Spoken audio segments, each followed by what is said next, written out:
This video will make you a Vault main.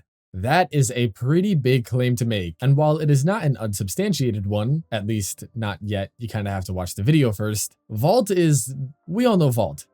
He is just that guy. And for today's video, I have two builds for you guys that are easily some of the most setups I've used on Vault, while also being, as you can see, very powerful. I am talking level cap level damage with the melee, or one of the most fun and unique setups that Warframe has to offer. Let's just get right into it. Vault is a very simple Warframe. His passive is actually pretty terrible, so we're going to skip over this one. But Shock is also, at base, a very bad ability until you add in its augment of Shock Trooper. We can ignore pretty much everything Shock does except for what this augment provides, which is a hold to cast to then grant yourself and all allies within 15 meters an additional 100% electric damage to your attacks for 40 seconds. In my humble opinion, Electric is the current best damage status in the game. Obviously, Viral is going to be the best status for pretty much ever, unless they change it, which I doubt that they will. But in terms of damage DOTs, Electric just cannot be beat. It can headshot, it scales off of body part multipliers. You can actually mod more electric onto your guns to increase the electric dot multiplier.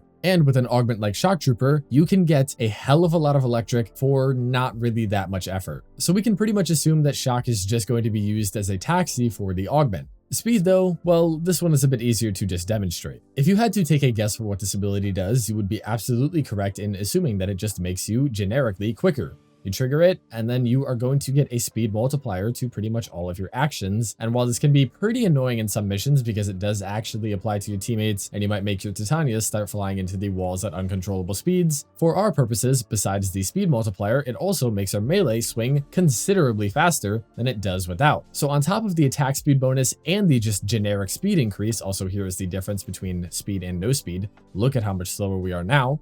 It also gives you a reload speed multiplier. Haha, surprise, surprise. Here is my Vidario reload without the speed multiplier.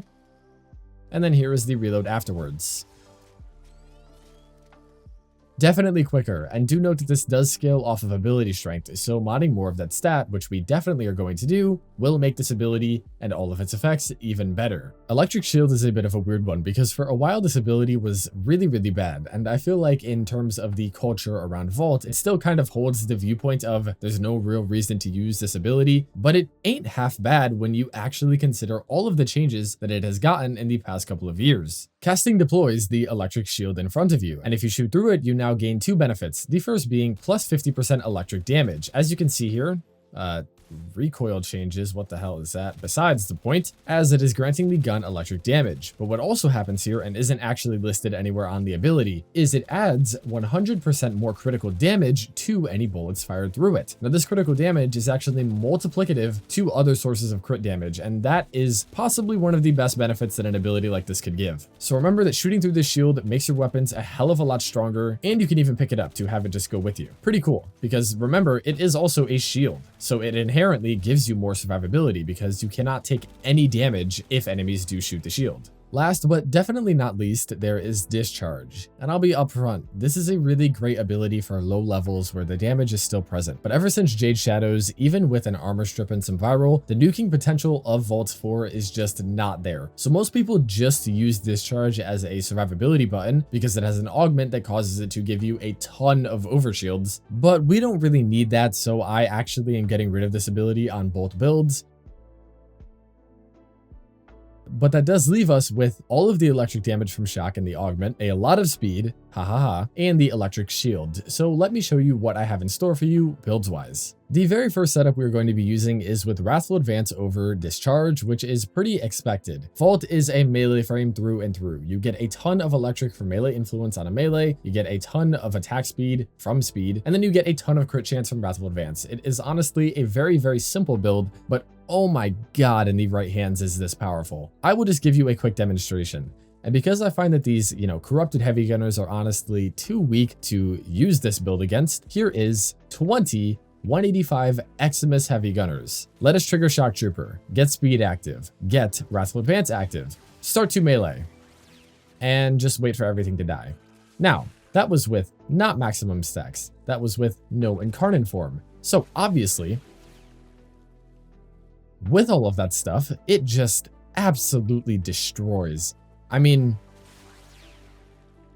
what the hell is this build, y'all? I don't even think I actually had my Nikana, what am I talking about? I even had the Nami solo in my hand while doing that, so I wasn't benefiting from everything that this melee can do. If you are unfamiliar with this melee, this is the Nami solo Incarnon. It is absolutely broken. And you can attribute most of the brokenness to this weapon's evolution 3 perk, Lone Blade, which increases the base follow through by 60% with the melee weapon equipped, which means that, you know how if you have your guns out and then you press your melee button, you do some light attacks, you need to actually equip it. As you can see right there, they make the little like unsheathing sound to get the benefit, and then you'll see that it appears in the top up there. But why is this so important? Well, follow through is one of the most important stats on any melee because of how much it affects your damage without you really being able to do anything about it. The Nami solo has at base 70% follow through, which means that if we strike one enemy with our melee swing, they take 100% damage. But if we strike 2 enemies, the second enemy that we hit is only going to take 70% of the damage that the first enemy took. And then if we add in a third enemy, they are only going to take 70% of 70%, and so on with the 4th, 5th, and 6th plus enemy.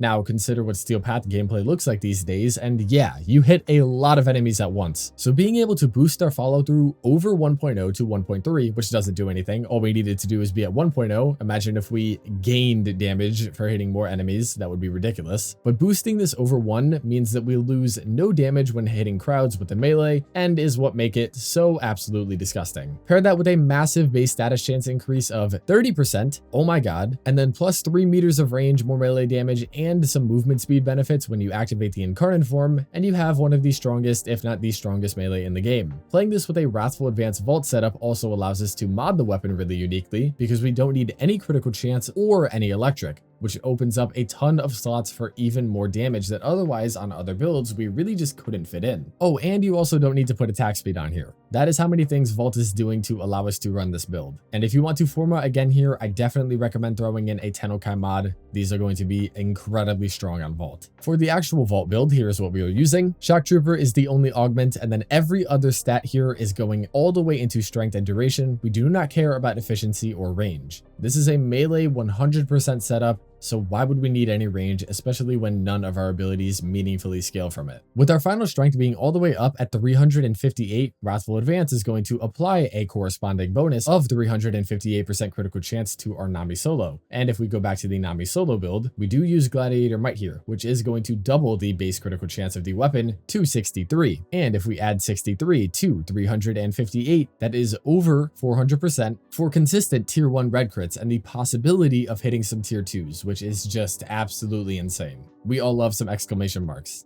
Besides that though, survivability is done through Fast Deflection, Arcane Aegis, and Rolling Guard. I find no issues with this, especially if you have an electric shield up. Your KPM is also so absurdly high that enemies barely even get the chance to shoot at you in the first place. Narrow-minded and Prime Continuity to make all of these abilities last stupid long. Wrathful Advance at 22 seconds, the Electric Shield at just under a minute, Speed at 30 seconds, and then the Shock Trooper bonus at 90 seconds. Wow. Finally, still charging the aura, but you could literally use anything else here. I'm sure that using like corrosive projection is probably a better damage boost, but as you can see, I have 3 forma on my vault and need the 18 capacity from this aura mod, so I can't really use this, but you know, it's not like I'm throwing by using this. It's not terrible. Companion-wise, here is the Nautilus setup that I recommend. It is quite basic stuff. You have seen this a million times. And then paired with this Burst Laser Prime build, you get a pretty decent primer as well. Nothing else really matters here, and I would give you just one more quick demonstration of how overpowered this build is. I mean, oh my god.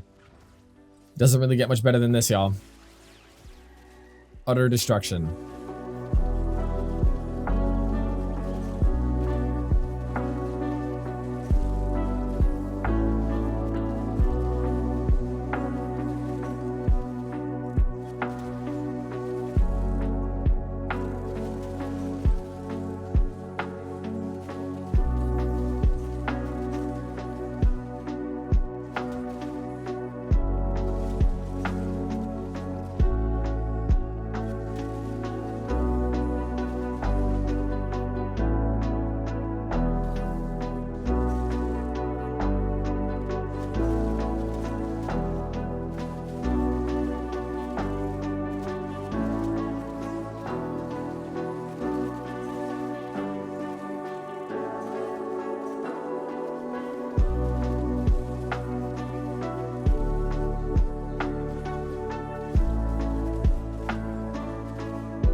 But don't worry, if you are completely tired of melee influence builds, regardless of how good or satisfying they are, I promise you this next build is absolutely going to acquire your attention and you are definitely going to want to try it out. Let me just give a little quick preview. It uses 4 augments and is actually good. When was the last time you saw that?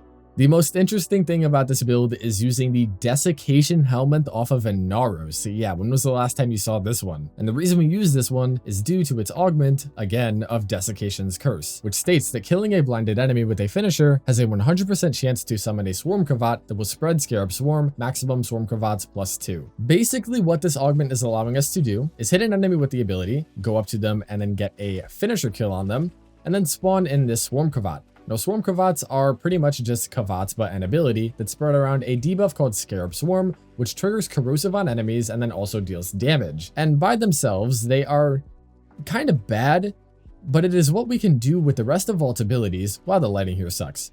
It is what we can do with the rest of Vault's abilities that makes them so disgustingly overpowered that they start to do this.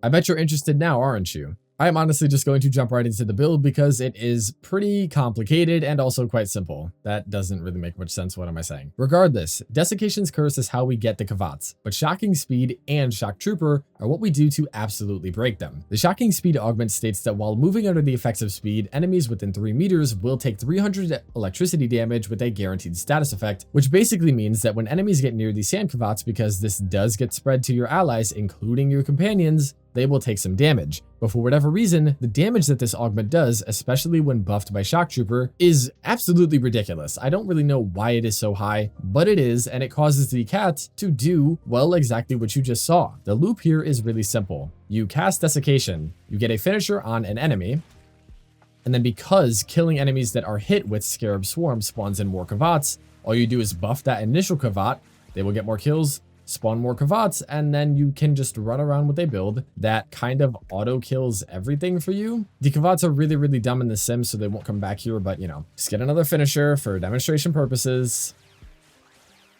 And yeah, like, this is Zaku levels of AFK, except honestly even better. So let me cover the rest of the setup here. We are just running Prime Continuity for good duration on all of our buffs, Blind Rage because we barely cast, so the 45% efficiency isn't that big a deal, Stretch and Augur Reach for some range on the aura of speed, and then Summoner's Wrath is a multiplicative damage boost for our Kavats, which we definitely want to use. And lastly, Arcane Kamisado is pretty much multi-augmented, except it stacks up much quicker and also gives our summons 20% more movement speed, as if the cats weren't already cracked out enough from the speed buff that we are giving them of 2.5 times. The weapon I recommend you use for the finishers is the Magistar Incarnon because hammers are really good for them inherently, and then also you can just use the hammer as a really good slam weapon while your Kavats are doing all the killing with this build right here. You cast your abilities often enough to maintain exposure, and let me just give a quick demonstration of what the hammer can do. Let's get all of our benefits. Now it does require a little bit of a stack, so I'm going to prime, but you don't need to do this in mission. Yeah.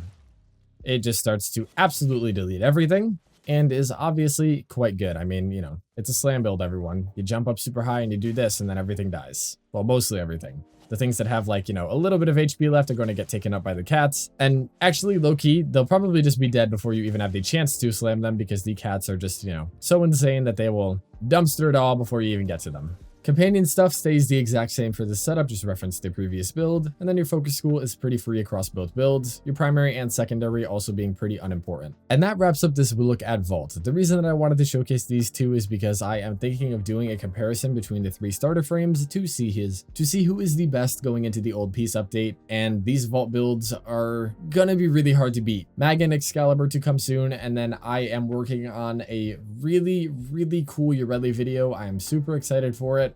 Not sure when it's going to be out, but yeah. I'll see you all very soon for another one. Enjoy the gameplay. Peace.